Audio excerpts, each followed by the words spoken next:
नमस्कार, आप देख रहे हैं इंडिया टीवी। आपके साथ मैं हूं मीनाक्षी जोशी और अब वक्त हो गया है मुकाबला का। आज 12 दिन के बाद अमरावती से सांसद नवनीत राणा रिहा हो गई, लेकिन वो घर की बजाय सीधा मुंबई के लीलावती अस्पताल पहुंची। नवनीत राणा स्पॉन्डिलाइटिस के दर्द से परेशान हैं। उन्हें व्हील चेयर पर बिठाकर अस्पताल के अंदर लाया गया। इस दौरान नवनीत राणा ने सिर पर हाथ रखा हुआ था। उनके ट्रीटमेंट का एक और वीडियो सामने आया। इसमें वो अस्पताल में बेड पर लेटी हुई दिखाई दी।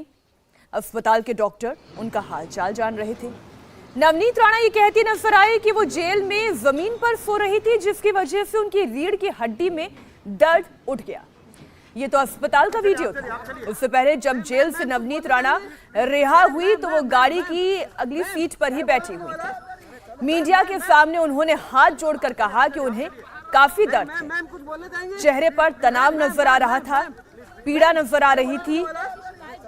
उन्हें देखकर लग रहा है कि वो दर्द से पीड़ित है।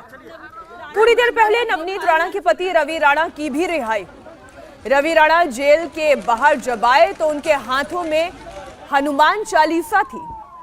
रवि राणा ने साफ कर दिया कि वो भी ठाकरे सरकार के आगे झुकने वाले नहीं है। तो क्या हनुमान चालीसा दिखाना उद्धव ठाकरे को सीधा सीधा चुनौती देना है? ये चैलेंज है। बहरहाल ये मुद्दा दोबारा गरमा सकता है। क्या ठाकरे और राणा के बीच राउंड 2 की जंग शुरू होगी? इस पर भी हम बात करेंगे। नवनीत राणा और रवि राणा को 24 अप्रैल को मातोश्री के सामने जबरन हनुमान चालीसा पढ़ने के आरोप में गिरफ्तार किया गया था। इस मामले में कल मुंबई की सेशन कोर्ट ने उन्हें जमानत दी थी, लेकिन कागजी कार्रवाई में देरी की वजह से आज नवनीत राणा की रिहाई हुई। नवनीत राणा पर राजद्रोह का मुकदमा भी दर्ज है। आज जब उनकी रिहाई हुई तो एक सवाल फिर से उठाया जाने लगा कि क्या उनके खिलाफ साजिश के तहत राजद्रोह का केस ठाकरे सरकार ने लगाया। आज सुप्रीम कोर्ट में सेडिशन मामले में सुनवाई हुई। कोर्ट के सामने अटॉर्नी जनरल के वेणुगोपाल पेश हुए। सुप्रीम कोर्ट ने कहा कि जरूरत पड़ने पर सुप्रीम कोर्ट की बड़ी बेंच इस मामले पर सुनवाई कर सकती है। अगली हियरिंग अब 10 मई को दोपहर 2 बजे होगी। कोर्ट में सुनवाई के दौरान अटॉर्नी जनरल ने महाराष्ट्र का मामला भी उठाया। उन्होंने कहा कि केवल हनुमान चालीसा पढ़ने के ऐलान पर राजद्रोह का केस लगा दिया गया। ऐसा माना जा रहा है कि 10 मई को सुप्रीम कोर्ट की सुनवाई से ठाकरे सरकार को झटका लग सकता है। ये तो आगे की बात है, लेकिन ऐसे बहुत सारे सवाल हैं जो अब उठते हैं। सवाल ये कि राणा के खिलाफ राजद्रोह का मामला कितना सच है, कितना झूठ है, क्योंकि अपने घर से तो वो निकल ही नहीं पाए। हनुमान चालीसा का पाठ मातोश्री के आगे तो वो कर ही नहीं पाए। केवल एक चुनौती भर थी और उसी पर राजद्रोह का केस दर्ज कर दिया गया। क्या उनके खिलाफ राजद्रोह का चार्ज लगना चाहिए था? क्या महाराष्ट्र में राजद्रोह कानून यानी सेडिशन एक्ट का गलत इस्तेमाल हुआ?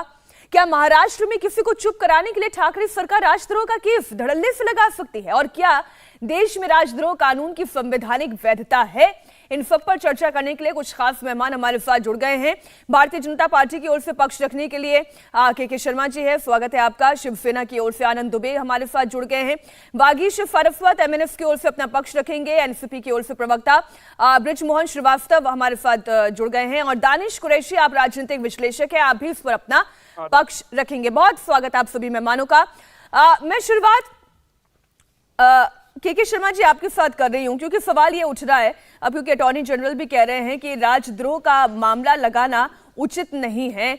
अब ये राजद्रोह का मामला कितना सच कितना झूठ आपकी नजर में क्या है? ये देखिए, जिस ढंग से नवनीत राणा और उनके पति पर ये जो राजद्रोह का मुकदमा लगा और जिस कोर्ट ने उसकी सुनवाई की और सुनवाई करने के बाद उनको बेल दे दिया, इससे स्पष्ट है कि यह जो आरोप लगाया गया 124A, ये पूरी तरह से एक जो है जबरदस्ती और पूर्वाग्रह से ग्रसित होकर राज्य सरकार ने लगाया। नहीं तो राजद्रोह का जब मुकदमा लगता है तो उसमें बेल की संभावना ही नहीं है, बेल कैसे होगी?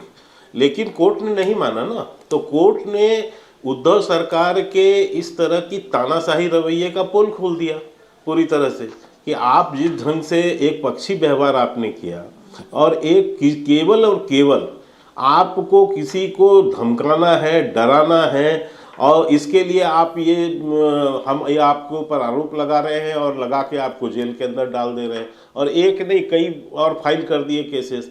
जबकि सबने देखा है उस दिन मीनाक्षी जी कि मैं इसलिए नहीं कह रहा हूं कि वो किसी पार्टी से हैं या किससे जुड़ी हैं। विषय ये है कि आप एक आम नागरिक के साथ, मैं उनको एक आम नागरिक भी मानूं, तो उसके साथ आप व्यवहार क्या कर रहे हैं। वो महिला जो है कमरे से बाहर नहीं निकली, बिल्डिंग से बाहर नहीं गई, और आपके 5 से 10 हजार शिव सैनिक सामने खड़े होकर हंगामा करते रहे, सारे कानून तोड़ते रहे, और पूरा मोहल्ले को भी आपने परेशान किया, पूरे बॉम्बे को इधर से उधर तक आपने व्यस्त कर दिया, पूरी तरह से जाम कर दिया। आपके ही लोग सब कुछ कर रहे हैं, सारी गुंडागिर्दी आपकी, सारी धमकी आपकी, सब कुछ आपकी, और केस किसके ऊपर लाद रहे, जो घर से बाहर कदम भी नहीं रख रहा है। तो ये कितना दुर्भाग्यपूर्ण है कि आप आखिर शासन और प्रशासन का कितना दुरुपयोग करना चाहते हैं। प्रशासन और प्रशासन का दुरुपयोग कर रही है शिवसेना अपने विरोधियों का मुंह बंद कराने के लिए। आनंद दुबे जी, बड़ी आसानी से आपने हनुमान चालीसा पाठ पढ़ने की केवल बात भर की और उन्हें जेल में डलवा दिया, फिडिशन का चार्ज लगा दिया। पूछ रहे हैं विपक्ष आपसे कि इसकी संवैधानिक वैधता क्या है, समझाएं आप। मीनाक्षी जी नमस्कार। आदरणीय विपक्ष को संज्ञान दिलाना चाहता हूं कि जब आदरणीय कोर्ट में यह कहा गया कि मुंबई पुलिस ने गलत ढंग से एफआईआर की है, तब आदरणीय कोर्ट ने कहा नहीं, पुलिस ने गलत ढंग से एफआईआर नहीं की है। जिसकी जितनी बड़ी जिम्मेदारी है, जितना बड़ा पद है, अगर वो अपने पद का दुरुपयोग करेगा तो उसकी सजा भी उतनी बड़ी होगी। एक सांसद एक मुख्यमंत्री के लिए कहती है कि मुख्यमंत्री 7.5 समान है राज्य के लिए, और अगर तुम हनुमान चालीसा नहीं पढ़ोगे तो मैं चेतावनी देती हूं कि मैं आकर तुम्हारे घर में हनुमान चालीसा पढ़ूंगी या घर के बाहर हनुमान चालीसा पढ़ूंगी, मुझे रोकना है तो रोक लो। ये एक सांसद को शोभा देता है एक मुख्यमंत्री के लिए लोकतांत्रिक प्रक्रिया में? यह दुर्भाग्यपूर्ण स्थिति है। इसीलिए मीनाक्षी जी, उस समय पुलिस को जो उचित लगा पुलिस ने कार्रवाई की। ठीक है, आपको आज 15 दिन 12 दिन के बाद बेल नसीब हुई है, लेकिन अब चूंकि मामला न्यायालय में है, यह केस लंबा चलेगा, हमारी सरकार की तरफ से जिरह होगी। और एक मैसेज और है कि अगर आप सद्भावना बिगाड़ने की कोशिश करेंगे, एक दूसरे के बीच में नफरत फैलाने की कोशिश करेंगे, तो हमारी सरकार इसको बर्दाश्त नहीं करेगी। हमारी प्राथमिकता है कानून व्यवस्था को बनाए रखना, और कानून व्यवस्था को बिगाड़ने के लिए चाहे कोई भी, कितना भी पावरफुल व्यक्ति हो, उसके खिलाफ कार्रवाई होगी। लेकिन दुबे जी, एक मैसेज और गया है, और मैसेज ये है कि अगर उद्धव ठाकरे सरकार को कोई चैलेंज भर करता है तो आप उसके ऊपर देशद्रोह का मामला दर्ज करवा देंगे। इतना सीरियस मामला दर्ज करवा देंगे। ना घर से निकले, सुनिए ना मेरी बात दुबे जी, फिर आप बोलिएगा ना, वो घर से निकल पाई, ना उन्होंने मातोश्री पहुंचकर हनुमान चालीसा का पाठ किया, ना वहां हंगामा करने वालों में उनका एक समर्थक मौजूद, और सारा ठीक रहा। आपने नवनीत राणा, रवि राणा पर फोड़ दिया कि इन्होंने तो देशद्रोह किया है। समाज में सद्भावना बिगाड़ने के लिए क्या आपको एक जगह से दूसरी जगह जाने की आवश्यकता होती है? नहीं होती।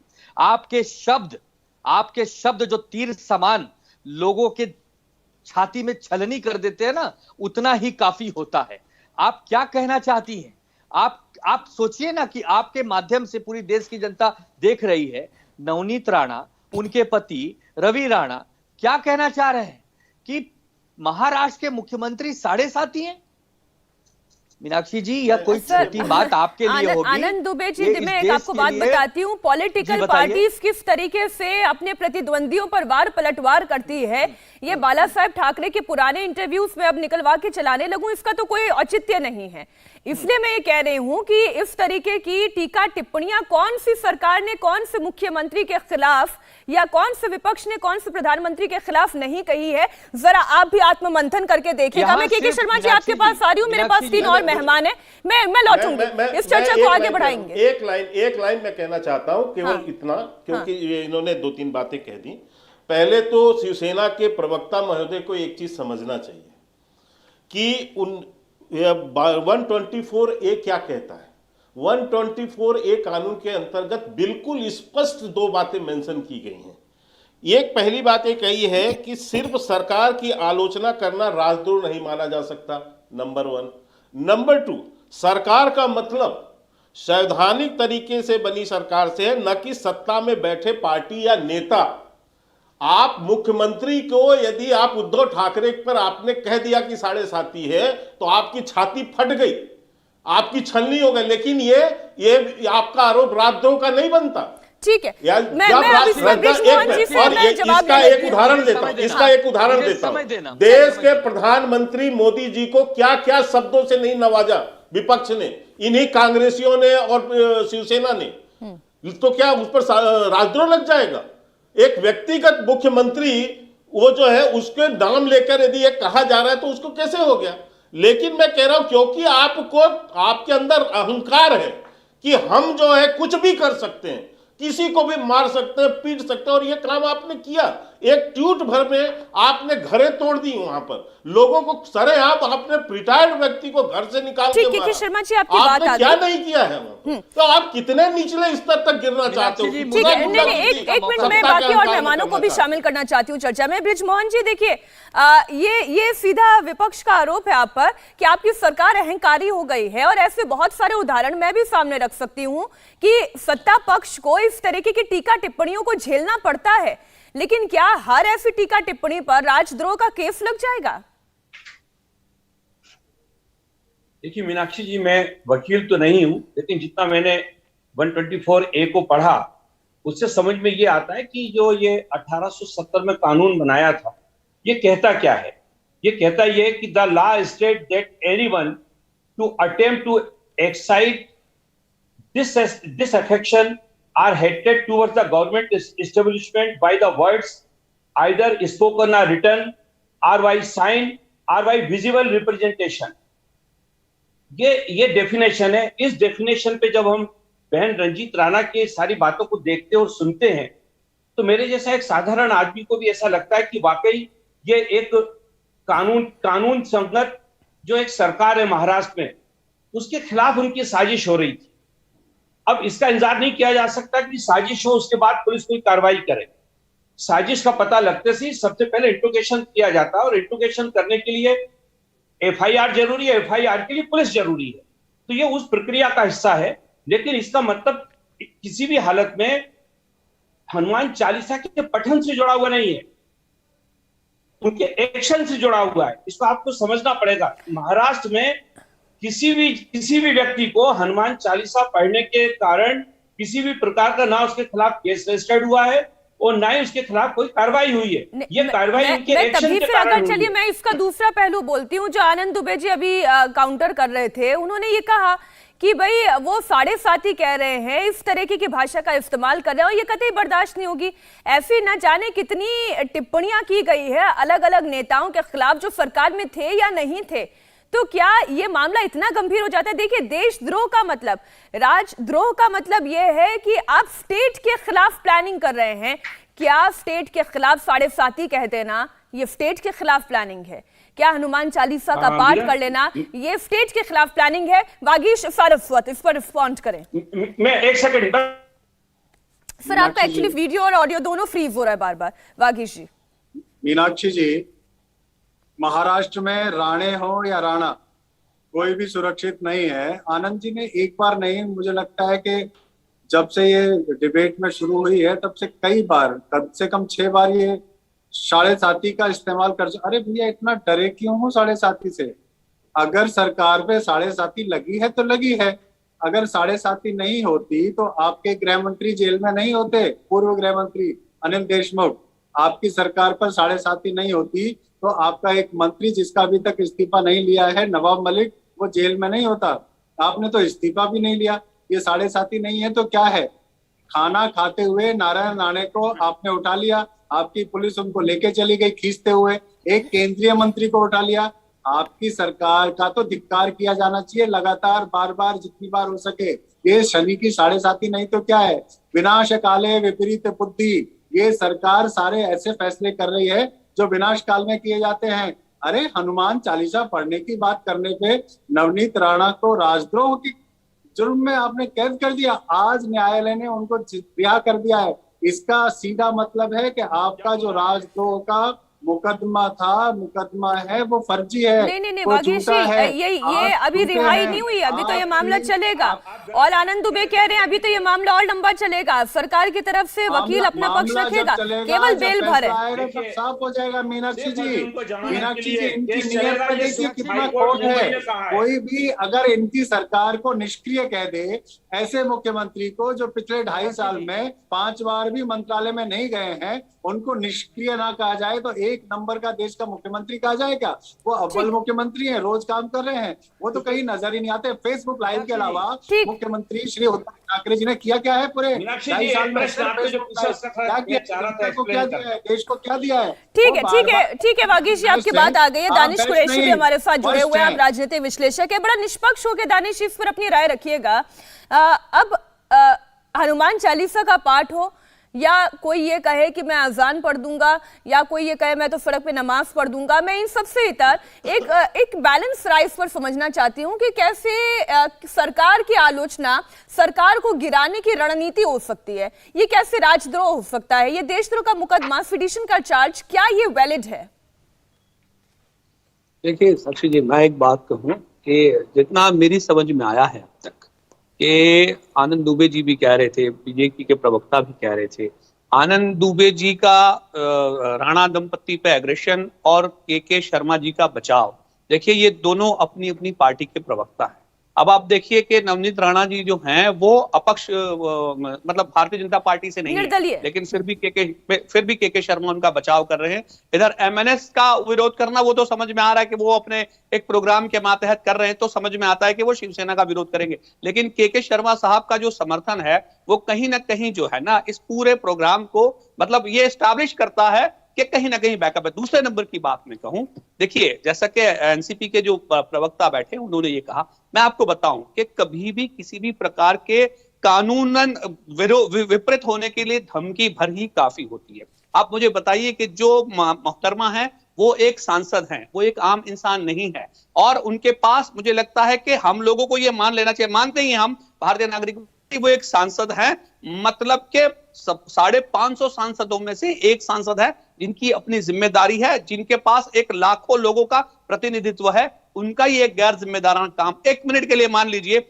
मैं ये कहता हूं कि महाराष्ट्र सरकार अगर उनको परमिशन नहीं देती थी हनुमान चालीसा पढ़ने की, तो क्या मातृश्री के बाहर सड़क पे हनुमान चालीसा पढ़ने की महाराष्ट्र हाईकोर्ट से वो परमिशन ला सकती थी? नहीं, महाराष्ट्र हाईकोर्ट कभी भी ये परमिशन नहीं देती इस तरीके का कुछ काम किया जाए। देखिए उद्धव ठाकरे जो हैं वो मुख्यमंत्री हैं महाराष्ट्र के, वो ठीक है, लेकिन वो व्यक्तिगत तौर पर भी हैं, उन पर जो व्यक्तिगत हमला है तो प्रशासन की जिम्मेदारी, देखिए मुख्यमंत्री की सुरक्षा की जिम्मेदारी किसकी है? महाराष्ट्र पुलिस की। अब अगर महाराष्ट्र के मुख्यमंत्री जो कि उद्धव ठाकरे हैं, उनके लिए कोई महिला या कोई पुरुष कुछ भी कहता है इस तरीके की परिभाषा में, जो कि एक सांसद है, सांसद का एक सम्मान है, ठीक है, वो जिस भाषा का इस्तेमाल करते हैं, सबसे पहले तो उनको उस भाषा का इस्तेमाल नहीं करना चाहिए। मुझे लगता है कि उनकी भाषा का इस्तेमाल राष्ट्रद्रोह के मामले से भी ज्यादा संगीन है, क्योंकि उनकी एक जिम्मेदारी है। तीसरे नंबर की बात, अभी आपके चैनल पे एक स्लाइडिंग चल रहा था कि वो जेल में जमीन पे सोई तो शायद उनकी रीढ़ की हड्डी में कुछ दिक्कत आ गई है। मीनाक्षी जी याद रखिए, ये देश हमें जिनकी कुर्बानियों से मिला है, उन्होंने सालों के साल जेल में गुजारे,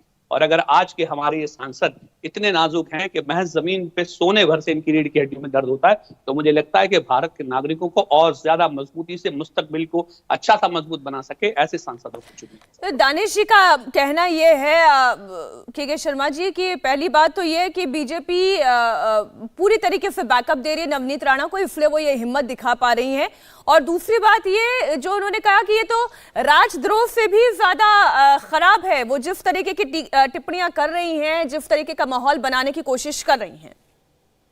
देखिए, वो निर्दलीय सांसद हो या एक आम नागरिक हो, यदि कोई सरकार तानाशाही रवैया अपनाकर और गुंडागिर्दी की तर्ज पर कार्रवाई करने लगे, प्रशासन का उस स्तर पर जाके दुरुपयोग करने लगे, तो भारतीय जनता पार्टी वहां सबसे बड़ी विपक्ष की पार्टी, वो तो बोलेगी, क्यों नहीं बोलेगी?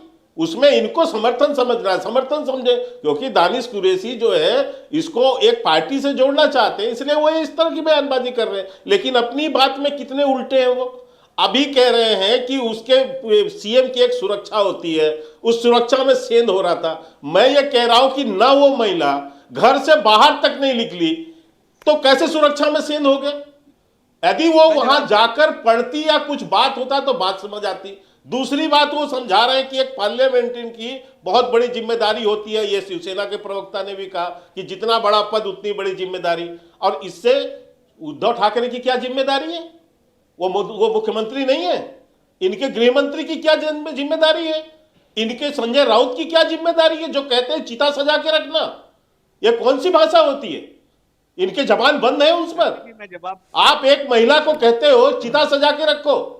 आपने इसके पहले की घटनाक्रम में एक महिला को क्या क्या नहीं बोला? वो सांसद नहीं है। ये तो बहुत ही अशोभनीय है। ये के शर्मा जी किसका बयान है, चिता सजा कर रखना? उसका संजय राउत जी। अच्छा, मीनाक्षी जी, और मैं और भी आगे कहता हूं, एक महिला का इसके पहले आपने ही चलाया वो कंगना रनौत वाले केस पर। क्या क्या नहीं बोला उनको? क्या स्तर पर गालियां नहीं दी गई?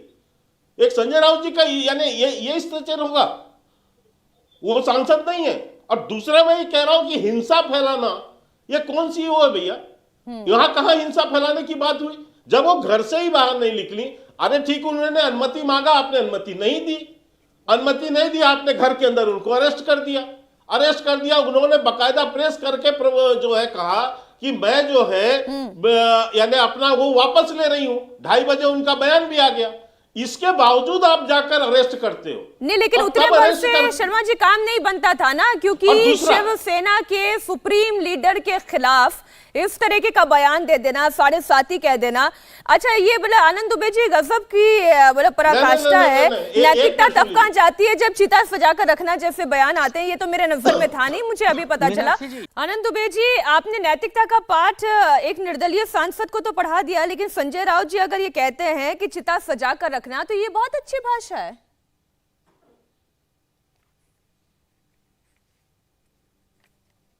आनंद दुबे जी, आवाज पहुंच रही है मेरी आप तक? मीनाक्षी जी मेरी आवाज आ रही है जी। सबसे पहले मुझे आपत्ति है, आदरणीय के शर्मा जी यहाँ बैठे हैं, गूगल और यूट्यूब का जमाना है, दिखाइए कोई ऐसा बयान कि चिता सजा के रखना, मैं आ रहा हूं मारने काटने। आपको लगता है कि एक सांसद ऐसी भाषा बोलेंगे? नहीं। देखिए के शर्मा जी का दुख क्या है, इनको एक टारगेट देकर भेजा जाता है कि जाइए टेलीविजन पर शिवसेना को बदनाम करने की पूरी कोशिश करिए, चाहे झूठ ही क्यों ना बोलना पड़े। अभी दानिश भाई इतना अच्छा विश्लेषण कर रहे थे, लेकिन के शर्मा जी को नहीं भाया। अरे भाई, के शर्मा जी आरोप लगा रहे थे कि जितना बड़ा पद उतनी बड़ी जिम्मेदारी। आनंद दुबे कह रहे हैं, मेरे भाई ये मैं नहीं कह रहा, ये आदरणीय कोर्ट ने कहा। कोर्ट की तो बात मानेंगे। और नवनीत राणा को जमानत कैसे मिली है? नहीं, नवनीत राणा को जमानत कैसे मिली है? सशर्त नियमों से, कि आप टेलीविजन पर बात नहीं करेंगी, आप सोशल मीडिया पर बात नहीं करेंगी, आप ऐसा दुस्साहस फिर नहीं करेंगी जो आपने करने की कोशिश की थी। ये सब क्या है? ये सब क्या दर्शाता है? कि आप कोई संत हैं, आप मीठी भाषा बोलती हैं, आपका सम्मान कर रहा है कोर्ट? नहीं, आपको फटकार लगा रहा है। देखिए, जमानत देना अलग बात है, आप एक जनप्रतिनिधि हैं, कोर्ट को लगा होगा कि आपकी वजह से आपके क्षेत्र की लाखों जनता प्रभावित हो रही है, हो सकता है आपको जमानत दी हो, लेकिन जमानत मिल जाने से आपके पाप नहीं धुल जाएंगे मीनाक्षी जी। तो मैं बड़े गंभीरता से कह रहा हूं कि के शर्मा जी आरोप लगाइए, हमारे आपके राजनीतिक मतभेद हैं, लेकिन आदरणीय संजय राउत जी ने कहा कि चिता सजा कर रखना और मैं आ रहा हूं तलवार लेकर, बताइए कहां कहा? नहीं, आप आगे की बातें आप जोड़ रहे हैं, वो मेरी बयान नहीं। ठीक, तो चिता सजा कर रखना मतलब? ठीक है, आप ये कह रहे हैं ना कि ये फटकार उन्हें कोर्ट की ओर से लगाई गई है और ये सशर्त जमानत है, लेकिन मुद्दा अगर आप लोग नहीं खत्म करना चाहते हैं तो ऐसा नहीं है कि नवनीत राणा और रवि राणा ने भी अपने हथियार डाल दिए। आज जब रवि राणा जेल से रिहा हुए, हम तस्वीरें दिखा रहे हैं चैनल पर, और आप देखिए हाथों में हनुमान चालीसा लेकर एक मैसेज देने की कोशिश रवि राणा कर रहे हैं।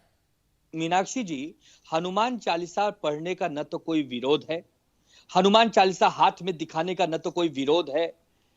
मंदिर, घर, समाज, कहीं भी आप हनुमान चालीसा पढ़िए, हम आपके साथ हैं, आपका समर्थन करेंगे। लेकिन आप कानून व्यवस्था बिगाड़ने की कोशिश करेंगे, समाज में एक जाति को दूसरे जाति से लड़ाने की कोशिश करेंगे, सद्भावना बिगाड़ने की कोशिश करेंगे, तो हमारे देश में डॉक्टर बाबा साहब अंबेडकर जी का जो कानून जिस प्रकार से आपको सजा देने के लिए लिखा गया है, वो सजा मिलेगी। ये सब पर लागू है। अब कहीं पे भी सभी सरकारों अगर पर। हनुमान चालीसा का पाठ करेंगे तो शिव सैनिक भी उनके साथ करेंगे, लेकिन मातोश्री के बाहर अगर पाठ करने की धमकी देंगे तो देशद्रोह का केस लगेगा। दानिश जी, मुझे एक बात बताएं कि जहां तक भाषा की मर्यादा की बात है, ये बात सच है कि संजय राउत ने, अभी देखिए मैं भी वो ढूंढ रही थी चिता सजा कर रखना वाला, अभी तक मुझे मिला नहीं। अब के शर्मा जी ढूंढ के कहीं से दिखा दे तो अलग बात है, लेकिन 10 फुट जमीन में गाड़ देने की धमकी भी तो संजय राउत जी ने ही दी। वो भी सांसद हैं, शिवसेना के नेता हैं, उनकी तो महाराष्ट्र में सरकार भी है, जिम्मेदारी तो उनकी भी है। और शरद पवार की जहां तक हम बात करें, वो तो खुद फिडिशन के इस सेक्शन 124A के खिलाफ है। वो कह रहे हैं कि ये तो किसी के भी कानूनी अधिकारों का उल्लंघन है जो संविधान उन्हें देता है, सरकार की आलोचना करने का अधिकार तो हर एक नागरिक को है। कब तक 124A का मिसयूज होगा? देखिए मीनाक्षी जी, मैं एक बात ही कहूंगा कि सेडिशन के मामलों को लेकर अपनी अपनी राय है। मैं भी नहीं मानता सेडिशन के कानून को, क्योंकि कानून जो है ये ब्रिटिशरों के दौर में आजादी के लड़ाके जो थे उनके खिलाफ इन धाराओं का इस्तेमाल होता रहा है। लेकिन जो कि अभी कानून एग्जीक्यूट करता है तो सरकार के पास उसका अधिकार है उसका इस्तेमाल करने के लिए, वो वक्त पर वो अपना इस्तेमाल करेंगे। दूसरे नंबर की बात मैं कहूँ कि नवनीत राणा जी की जो बात है ना, दरअसल देखिए मैं उनकी मुखालिफत नहीं कर रहा हूँ, लेकिन वो अगर प्रजालक्षी कोई काम प्रदेश के मुख्यमंत्री के पास लेकर जाती, उसके बाद अगर उद्धव ठाकरे उनसे मिलने को मना करते, तब मैं आपको ये बता दूं कि पूरा देश एक सुर में उनके साथ खड़ा होता। लेकिन जहां तक मेरी जानकारी है, शायद वो उनके शपथ समारोह में भी नहीं गई थी, जो प्रदेश का सबसे बड़ा उत्सव लोकशाही में माना जाता है। अब आप सोचिए कि आज तक दूसरे और किसी भी प्रजालक्षी काम के लिए ना तो उन्होंने उनसे मुलाकात की है, ना उनसे कोई वक्त मांगा है। अपनी राजनीति करने के लिए हनुमान चालीसा का तो देखिए सिर्फ एक आड़ है। मैं आपको फिर कह रहा हूं कि हनुमान चालीसा की आड़ बनाई जा रही है ताकि एक हिंदू समाज को बरगलाया जा सके। मैं ये कह रहा हूं कि किसी भी प्रकार की जिद जो है वो अच्छी नहीं है। नवनीत राणा जी को और उनके पति को नॉन कंडीशनल उद्धव ठाकरे जी से माफी मांगनी चाहिए, क्योंकि उन्होंने गलत किया है। उसके बाद ये सारा मामला बिल्कुल ठंडे बस्ते में जाना चाहिए, क्योंकि एक सांसद हैं और एक मुख्यमंत्री है। अल्टीमेट इस लड़ाई में प्रजा के नुकसान के अलावा और कुछ भी नहीं है मीनाक्षी, ये बिल्कुल साफ बात है। भारतीय जनता पार्टी अपनी राजनीति करेगी उसमें, एमएनएस अपनी राजनीति करेगी उसमें, ये सरकार के खिलाफ जाएंगे, सरकार अपना एक्शन करेगी, ये सरकार के खिलाफ अपना स्टैंड लेंगे। आप मुझे ये बताइए, आज जेल के बाहर आकर उन्होंने हाथ में हनुमान जी की मूर्ति रखी, जैसा कि आप बता रही है 40 साल। Hanuman Chalisa. Ultimate what is this? हाँ, अल्टीमेट व्हाट इज दिस? आप मुझे बताइए, वो सांसद है, क्या उनके पास इतना समय है कि वो अपने लोगों का, आप जिस इलाके से वो सांसद है अमरावती से, वहां का वो सब कुछ छोड़ के हनुमान चालीसा, अच्छी बात है करिए आप, धर्म करने से हमें कोई परहेज नहीं है, किसी को भी नहीं होना चाहिए। लेकिन वो ये जो कर रही है ये वेस्ट ऑफ टाइम है। और एक रिस्पॉन्सिबल पोस्ट पे बैठने के बाद जब आप समय वो कर रही है ना वेस्ट, ये हमारे देश के लिए नुकसान है। इसमें से बाहर निकलना पड़ेगा। तीसरे और आखिरी नंबर की मैं आपको बात बोलूं कि जैसा मातृश्री के बाहर हनुमान चालीसा पढ़ने की बात कही गई, तो क्या आप ये बताइए कि मातृश्री में क्या और इससे पहले कोई त्योहार नहीं मनाए गए? क्या दशहरे नहीं मनाए गए? क्या दिवाली नहीं मनाई गई? क्या रामनवमी? कौन से त्योहार नहीं मनाए? प्रॉब्लम यही है कि आपको उसमें जाके तरीके से हिस्सा लेना। अगर आप अपना तरीका लागू करने की कोशिश करेंगे तो वो छोड़ दीजिए, आप अपने स्टूडियो में भी जगह नहीं देंगे, मैं अपने घर में भी जगह नहीं दूंगा, कोई नहीं देगा। तो वो तो मुख्यमंत्री है जिनकी सुरक्षा की जिम्मेदारी महाराष्ट्र पुलिस की है। तो इन सारी चीजों को उनको समझना चाहिए और मुझे लगता है कि अपने इलाके में जाके अपनी प्रजा का जाके काम करें, वही ज्यादा बेहतर है, बजाय इस प्रकार आपने बस एक बात छोड़ दी, संजय राउत जी की भाषा पर आप क्या कहेंगे? ये भाषा संजय राउत जी की भाषा का जो के शर्मा जी कह रहे हैं, ऐसा तो मेरे भी संज्ञान में नहीं है। नहीं, 10 फुट नीचे जमीन में गाड़ देंगे अगर मातोश्री की तरफ आंख भी उठाकर देखा, ये तो मेरे पास बयान दर्ज है, ये तो उनका बयान है संजय राउत जी का, मीडिया के सामने उन्होंने दिया था। ये बयान बड़ा शोभनीय है। नहीं, बिल्कुल अशोभनीय है, ऐसी बयानबाजी नहीं होनी चाहिए। अगर संजय राउत जी ने दी है तो भी गलत है, वो नहीं होनी चाहिए। ठीक, के शर्मा जी फिर रिस्पॉन्ड करते, फिर मैं ब्रिजमोहन जी आपके पास आ रही हूँ। मैं जवाब देना चाहता हूँ। देखिए, मेरे पास ये मीडिया रिपोर्ट है और मैं मीडिया रिपोर्ट को पढ़ रहा हूँ। इस मीडिया रिपोर्ट में लिखा है स्पष्ट रूप से कि नवनीत राणा का संजय राउत के खिलाफ काउंटर एक्शन। एक मिनट, ये पीसीआर से ठीक करवा दे, के शर्मा जी की आवाज ब्रिजमोहन जी के पास नहीं जा पा रही है। जी शर्मा जी बोले। नवनीत राणा ने ये 20 फुट नीचे गाड़ देंगे वाले बयान पर केस दर्ज करने की मांग की थी, उसकी मीडिया रिपोर्ट है। उस मीडिया रिपोर्ट के हवाले से मैं आपको ये पढ़ के बता रहा हूँ। और आपने 20 फुट गाड़ने वाली बात तो आपने बता दी कि मातोश्री की तरफ कोई मातोश्री से कोई उलझा तो 20 फुट नीचे उसे जमीन में गाड़ देंगे। तो दानिश जी इसको थोड़ा पॉलिश कर दें अच्छे से कि ये गलत है सही है, ऐसे की नहीं, जरूरत मैंने नहीं, कहा, मुझे आपने पता नहीं है। सुना होगा नहीं शायद। नहीं नहीं, और मैंने इसके कहा। आगे भी बता देता हूँ। अब मैं प्रेम जी आनंद दुबे जी को बताता हूँ। इसी बयान में कहा गया है, इसका जिक्र करते हुए अमरावती से सांसद नवनीत राणा ने अपनी शिकायत में संजय राउत के बयान का जिक्र करते हुए कहा, उन्होंने कहा कोई मातोश्री को चुनौती देगा तो उसे अपने अंतिम संस्कार का सामान तैयार करके रख लेना चाहिए। ये बयान है। बताइए दुबे जी, मैं पहला मेरा बयान गलत, मैंने उसको एक सीधी लाइन में बोल दिया था कि चीता सब, मैंने तलवार वलवार कुछ नहीं बोला था, लेकिन ये बयान है कि अंतिम संस्कार का सामान, ये बकायदा मीडिया रिपोर्ट, सुनिए ये मीडिया तो रिपोर्ट क्या आपके सामने। अब मैं मुझे बात आपके इस बयान से ये मान लिया जाए कि नवनीत राणा ने मातोश्री की तरफ आंख उठा के देखा है, ये मान लिया जाए? अरे ये मान लिया वो जाए। तो मातोश्री ये का तो आप- गेट भी नहीं देख पाई, उससे पहले तो गेट भी नहीं देख पाई, वही तो मैं पूछ- और यहाँ कहाँ पहुंचा दिया। अब मैं अपने मीनाक्षी जी, ठीक है मैं दो बार, शर्मा साहब को बात पूरी कर लेने दे, फिर बात अपनी रखिएगा। ठीक है। अब उन्होंने नहीं दिखाया। अभी ये बात हो रही थी कि दिल छाती फट गया, चिर गया और छाती फाड़ लिया शिव सैनिकों ने, क्योंकि मातोश्री उद्धव ठाकरे को ये कह दिया गया कि साढ़े साथी हो। अब मैं आपको बयान सुनाता हूं माननीय प्रधानमंत्री जी को। महाराष्ट्र कांग्रेस के अध्यक्ष और विधायक नाना पटोले 16 जनवरी को भंडारा जिले के कार्यक्रम के दौरान में कहते हैं, मैं मोदी को मार सकता हूं, उसे गाली भी दे सकता हूं। अब बताइए मुझे, क्या उन पे राजद्रोह नहीं लगना चाहिए? वो देश के प्रधानमंत्री हैं, सबसे ज्यादा विश्व में प्रतिष्ठित आज जो जन नेता है वो। अब इसके बाद मैं एक बताता हूं और आपको बयान, मेरे पास पूरी फहरिस्त है नहीं, आप कि बताएं, इतने सालों में प्रधानमंत्री जी को क्या क्या राजद्रोह का केस लगना चाहिए। हाँ, उस अधिरंजन चौधरी कहते हैं कि वो तो नाली के कीड़े, ये बयान है। इसके अलावा और आपको बयान बताता हूं। पिंडरा का कांग्रेस का एक विधायक यानी एक प्रत्याशी कहता है कि नमक भर के बोरी में नमक भर के तैयार रखिए, आप सभी योगी और मोदी को 7 मार्च को उसी बोरी में डालकर जमीन के अंदर गाड़ देंगे। ये भाषाएं हैं जिनके साथ ये गठबंधन करके बैठी है शिवसेना। इनके आज तक जबान नहीं फूटी कि देश के प्रधानमंत्री को क्या नहीं कहा मणिशंकर अय्यर ने, क्या नहीं कहा रणदीप सुरजेवाला ने, क्या नहीं कहा है सोनिया गांधी ने माननीय प्रधानमंत्री जी को। मैं गिनाऊं सबका बयान में आपको सुनाता हूं एक लाइन से। उसको गिनाने की जरूरत नहीं है, एक एक बयान को आपको दोहराने की जरूरत नहीं है, लेकिन ये बात सच है ब्रिजमोहन जी। अब अगर लिस्ट निकालनी शुरू करेंगे तो ऐसे तो हर पार्टी के नेताओं की लिस्ट निकलेगी। हर पार्टी के नेता कैसी, नहीं आप प्रधानमंत्री को बोल रहे हो साहब, आप मीनाक्षी जी, प्रधानमंत्री कोई सामान्य होने व्यक्ति होता है। मीनाक्षी जी, अगर हम पीछे इन मुद्दों पे जाएंगे तो आदरणीय नरेंद्र मोदी साहब ने उपयोग किया था। नहीं, सवाल वही है ना ब्रिजमोहन जी की कौन उपयोग कर रहा है, उसके बाद उसके रिएक्शन में सरकारें क्या कर रही है।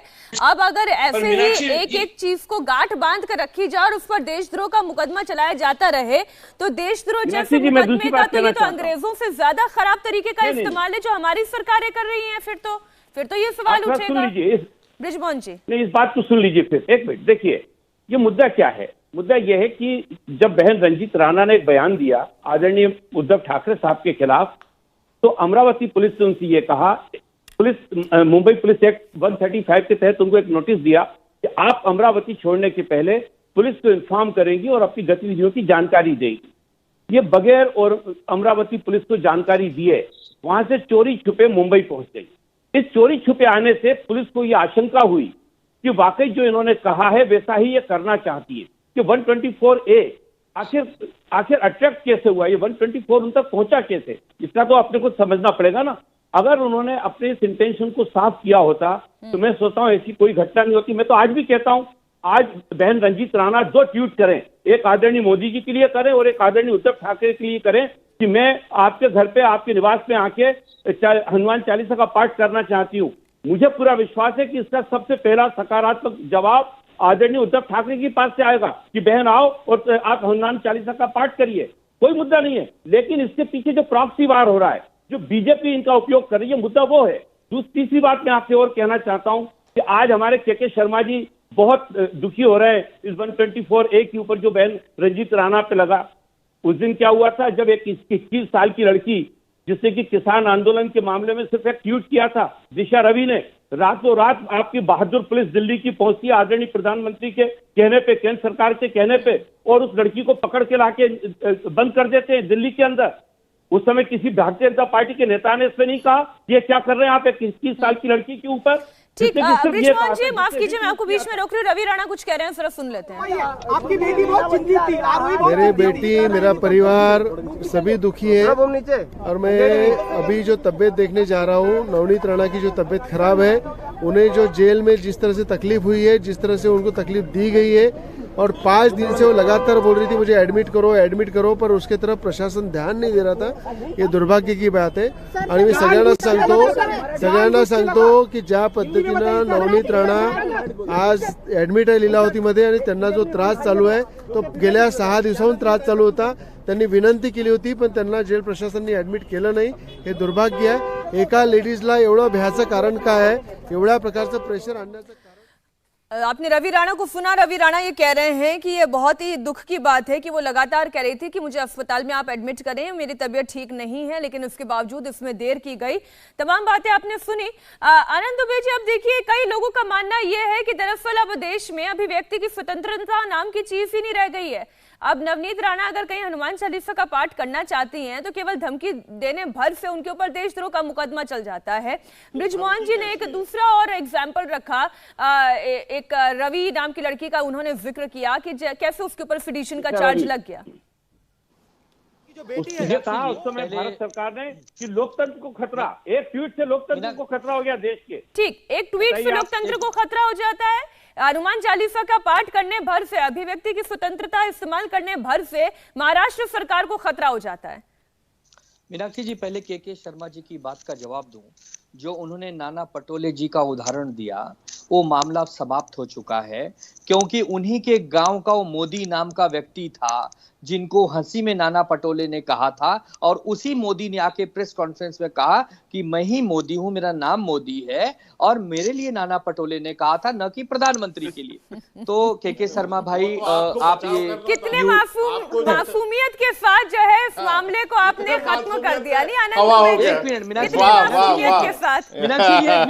जी, अगर आप आरोप लगाएं और झूठा सबको दुनिया को बेवकूफ समझते हैं, ये गुंडागिर्दी भी करेंगे और बेवकूफ भी बनाएंगे लोगों को। तो गुंडागिर्दी भी करोगे और बेवकूफ भी दर्शक भी कितने मासूम है ना, आपकी बातों में आ भी जाएंगे आनंद दुबे जी। चलिए कोई बात नहीं, मीठा कड़वा थू। मीनाक्षी जी देखिए, बात फिर वहीं आकर घूम फिर कर आ रही है कि हम किसी के हनुमान चालीसा पढ़ने के विरोधी नहीं है, ये विषय ही नहीं है। यहाँ मनसे के भी प्रवक्ता बैठे हैं, 2-5 दिन से खूब तैयारी हो रही थी कि जहां से अजानों की आवाज आएगी वहां हनुमान चालीसा पढ़ेंगे। मैं बधाई देता हूं मेरी सरकार की, मुंबई पुलिस और महाराष्ट्र की पुलिस को, आज सिंगल मस्जिदों से भी सुबह की अजानें नहीं आई। ये कानून व्यवस्था है महाराष्ट्र की, इस पर कोई चर्चा नहीं करता। लेकिन अगर हमने किसी पर सेडिशन का चार्ज लगाया है, राजद्रोह का चार्ज लगाया है, तो कोर्ट में उसका सफाई देंगे, हम कोर्ट में लड़ेंगे, हम साबित करेंगे कि हमने सच लगाया था, तो वो कानूनन प्रक्रिया होगी। लेकिन फिर वही कहता हूं कि आप झूठे आरोप न लगाइए। अभी रवि राणा कह रहे थे कि जेल में हमें बहुत तकलीफ दी गई। अरे भाई, जेल में कोई रेड कारपेट या संजय राउत पे बोल दो ना, 5 स्टार संजय राउत पे बोलो ना महाराज। संजय राउत जी पर भी बोलता हूं। एक वरिष्ठ पत्रकार हैं, एक सांसद हैं, पार्टी के मुख्य प्रवक्ता हैं, उनकी भाषा थोड़ी सी निराली रहती है, लेकिन कभी भी उनका जमीन में काट नहीं था। लेकिन गजब की ये नैतिकता की मतलब पराकाष्ठा है। एक के लिए निराली भाषा और दूसरे के लिए देशद्रोह का मामला। और ये मतलब मैं तो हैरान हूं कि हमारे देश के अलग अलग कोर्ट के संज्ञान जो हैं वो कमाल के हैं। ये नवनीत राणा के ऊपर तो देशद्रोह के केस पर मुकदमा भी चल गया, और वहां अकबरुद्दीन ओवैसी 15 मिनट में हिंदुओं को खत्म करने की बात करते हैं और उन्हें बरी कर दिया जाता है कोर्ट से।